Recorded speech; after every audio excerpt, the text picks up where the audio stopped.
Good morning. Happy Transformation Tuesday, everybody. I want to talk today about inner narratives, about constant thinking, because thinking is something that we all have in common. Everybody does it, and for the most part, everybody does it nonstop. Why is this important? Is because the nature of our thoughts and the nature of our thinking directly affects our outer experience of reality. A lot of people think a lot of people think that they cannot control their thinking, that their thinking just happens to them, and that the quality and nature of their thoughts are what they are. But the truth is that your thinking is something that you can become aware of. And as you become aware of your thinking and you become aware of your thoughts, you can take them off of this autopilot mind that they're on, and you can bring them into an empowered place, a place where you can then change them, doubt them, question them, and rewrite them. Meditation is a powerful tool that can help you to do this. The thing about meditation is that it's very misunderstood, because everybody seems to think, or a lot of people seem to think, meditation is about sitting quietly and trying to stop your thinking. And that might be possible for some people, and that's a great goal. If you are able to stop your thinking, then in the gap of silence, there is a lot of magic and mystical, power there. But for me, I find it very, very hard to stop my thinking altogether. My mind goes a mile a minute. I move 1,000 miles an hour in my life, and I'm a doer, I'm an achiever, I'm a results-based person. I want to get things done. A lot of that's been programmed into me by culture, and the way that I combat that and try to relax through my meditation is to observe my thoughts rather than try to stop them altogether. Because inherent in the idea of trying to stop my thoughts is this idea of trying, this idea of effort. I gotta stop them. But if you can just sit back and observe them, then you can relax. And there's a very powerful thing that happens when you observe your thoughts. When you observe your thoughts, you begin to notice that your thoughts aren't necessarily you. Because if you can observe your thoughts and you can witness your thoughts, then you can start to say to yourself, well, who is the one that's witnessing the thoughts? That's who you are, the witness of the thinker.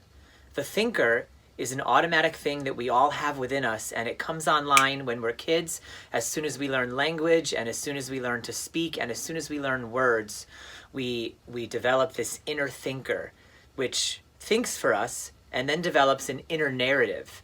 That inner narrative becomes the story of our life. And if we do not find a way to become aware of the inner narrative, then the story of our life is happening to us and it's out of our hands.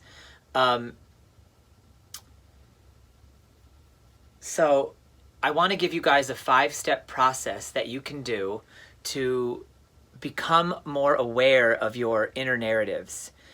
But before I do that, I want to tell you guys a little story that might help illuminate this for you. I swim now all the time. I swim twice a day, almost every day. But a year ago, I started this about a year ago, and during the lockdown, I wasn't able to for about 103 days. But who's counting? But swimming wasn't something 13 months ago that I would have even considered doing. In part because I was like, oh, my body, I'm not pretty in my bathing suits, and that is a self-limiting inner narrative. And if I didn't do the self-work to become aware of that inner narrative would have stopped me from swimming. And swimming is something I love to do. I love to be in the water. I love to feel it over my body. It feels relaxing to me, and it brings joy into my life. But my inner narrative, prior to my awareness of that narrative, was withholding that joy from me. The inner narrative isn't evil. The inner narrative is just something that you've picked up over time, and when you don't bring any awareness or doubt to it, it just lives life for you. And this happens to all of us, so this isn't bad or wrong. It's just sort of the nature of the autopilot mind.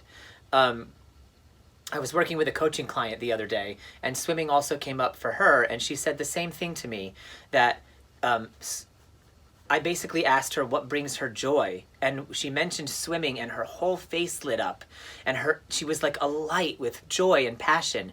And when I asked her if she had been doing any swimming lately, she said no, and the reason that we came to was because she didn't find bathing suits that would make her feel comfortable, that essentially she wouldn't feel comfortable in her own skin.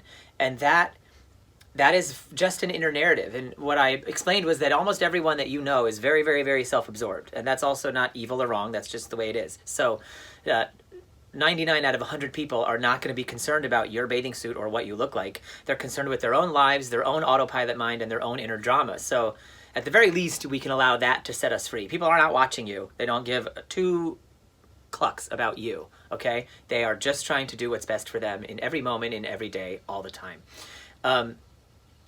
So by not being aware of your inner narrative, you disallow joy. This coaching client was filled with joy just at the mere thought of swimming, but then her inner narrative, her limiting belief, would not allow her to execute on the idea and allow that joy to flood into her life. And I related to that because the same thing was happening to me a year ago. Joy, though, is one of the most powerful states of being to allow transformation. We tend to think in our culture that we have to get to a certain place or achieve a certain level of transformation, and then we'll find joy. Transformation, then joy. Results, achievement, then joy. But the opposite is actually true. The truth is, the more you can allow joy into your life now, the more you can find things that light you up, turn you on, inspire your passion, and light your belly on fire, and do those things, allow those things, participate in those things, the more you will have the fuel in your soul and in your body to have transformation. So joy comes first. Transformation and results come second. So here's the 5-step process that can allow you to question your inner narratives, basically to rewrite your life story. This is what I call life story hacking. Step 1 is awareness. It's what we talked about at the very beginning of this video, just to detach from the thinker and look at the thinker. So you just see whatever thoughts are coming in your mind. They might be great thoughts, they might be gracious thoughts, they might be dark thoughts, they might be perverse thoughts, they might be murderous thoughts. It doesn't matter. Just observe them without judging them, because the fact that you can observe them means that you are the witness. You are the observer over here. You are not your thoughts. You are not the nature of those thoughts, and those thoughts don't have to be wrapped up in your self-identity. We all have thoughts on the entire spectrum, from kind to evil. We have every single one of us does.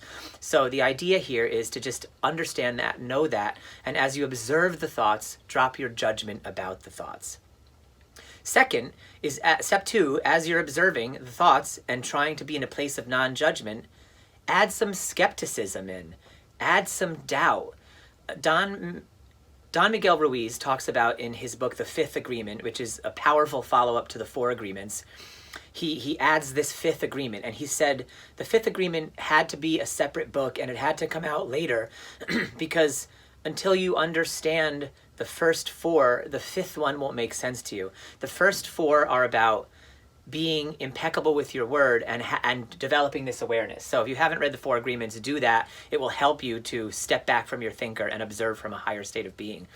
But once you do that, the 5th agreement is to learn to listen, but be skeptical. So listen to your thoughts, listen to things coming to you from the outside world, but don't just believe. We by our very nature, want to hear something and believe it, especially if it's coming from inside of us. If it's a thought from inside you, you think, well, that's my thought. That's my identity. That's me thinking that way. I'm the negative person with the negative thoughts.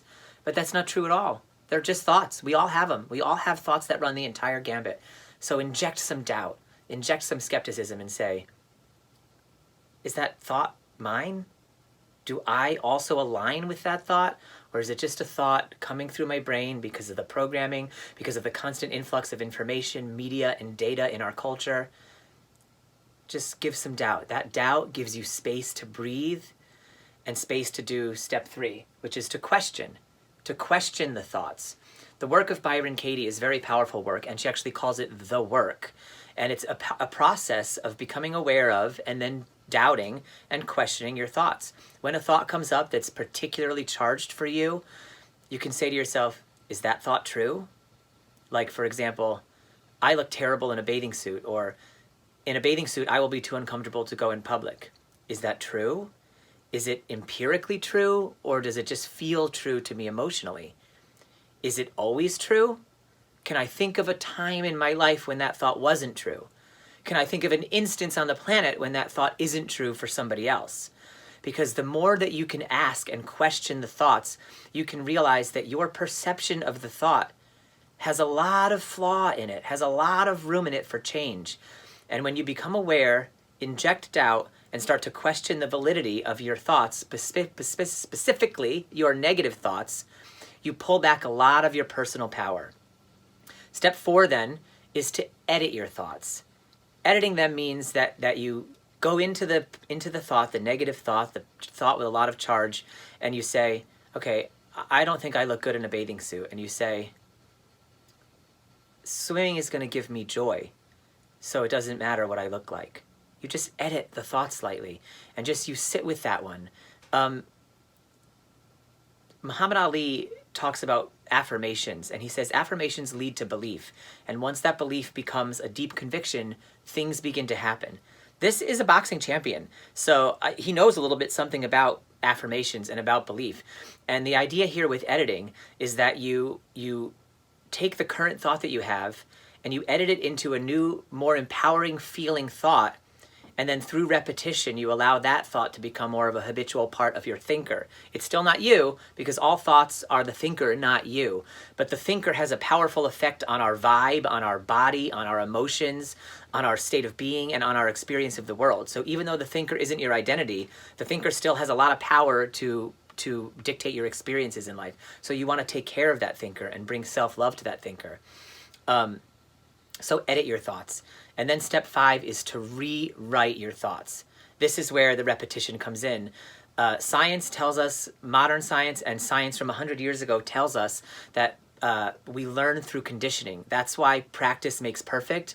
That's why Pavlov came at the ring of the bell. And like all of these things, it's about repetition. So when you are ingesting a diet of media fear or internal self-loathing, you're just repeating that, and that starts to become true for you. So the way here to rewrite your story is to be very repetitive, very constant, and deeply practice the new and empowering thoughts. Even if at first they don't ring true for you, just try practicing them anyway, because there's no harm in saying to yourself, I am good enough. Even if it feels weird, even if you don't believe it at first. The other thought was very disempowering. The thought that you're not enough, the thought that you can't, the thought that you're ugly, the thought that you're not beautiful. Those thoughts are not true. Any thought that brings a negative feeling into your body isn't the truth. The truth always feels like liberation. It always feels like freedom. And so when you try to rewrite your life story with more empowering thoughts, you will feel a sense of lightness when you hit upon a thought that feels better to you. And there is nothing wrong with picking and choosing the thoughts that you want to live by. So you can just take the thoughts from the ticker tape of your autopilot mind and become aware of them, learn to doubt them, learn to question them, learn to edit them, and then rewrite your powerful, empowering new life story. That is life story hacking in a nutshell. Tell me how your experiences go in the comments. I would love to hear more. If you have any questions, I'm happy to engage on this, because it is my truest passion to expand my consciousness, to evolve, to become more self-loving and self-gentle, and to help others do the same. Okay? I love you, humanity. Talk again soon. Bye. Happy Word Wisdom Wednesday. Transformation Tuesday. Okay, bye.